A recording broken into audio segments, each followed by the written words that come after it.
Hello friends, আজ আমরা জানব এসএসসি গ্রুপ ডি এবং সি পরীক্ষায় আসা বিভিন্ন নদীর তীরে গড়ে ওঠা শহরের নাম। এগুলো খুবই গুরুত্বপূর্ণ, কারণ বিভিন্ন ডাব্লিউবিপিএসসি হোক বা গ্রুপ সি গ্রুপ ডি বিশেষ করে আসেই। তো নদীর তীরে কোন কোন শহর গড়ে উঠেছে সেটাই আজ আমরা এই ভিডিওর মাধ্যমে জানব। তো প্রথমত দেখো কী কী রয়েছে।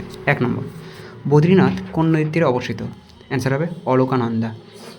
উজ্জয়িনী, শিপ্রা, সুরাট এটি গড়ে উঠেছে তাপ্তি নদীর তীরে। আহমেদাবাদ সবরমতী নদী।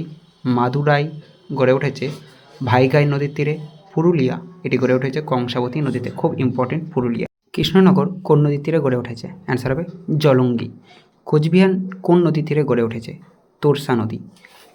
এবং লাস্ট হবে জলপাইগুড়ি কোন নদীর তীরে গড়ে উঠেছে? সঠিক উত্তর হবে তিস্তা ও করলা নদীর তীরে। কেন্দুলি কোন নদীর তীরে গড়ে উঠেছে? অজয় নদী। বালুরঘাট আত্রাই নদী। তারাপীঠ এটি গড়ে উঠেছে দ্বারকা নদীর তীরে। ইসলামবাজার অজয় নদী।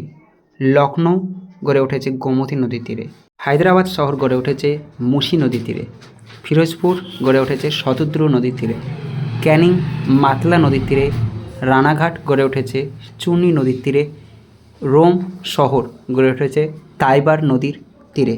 নেক্সট লাহোর এটি গড়ে উঠেছে ইরাবতী নদীর তীরে। এবং আজকের শেষ লন্ডন গড়ে উঠেছে টেমস নদীর তীরে। এই ধরনের বিভিন্ন GK, GS, current affairs, exam update পাওয়ার জন্য চ্যানেলটিকে লাইক এবং সাবস্ক্রাইব করবি এবং বন্ধুদের সঙ্গে অবশ্যই শেয়ার করবে।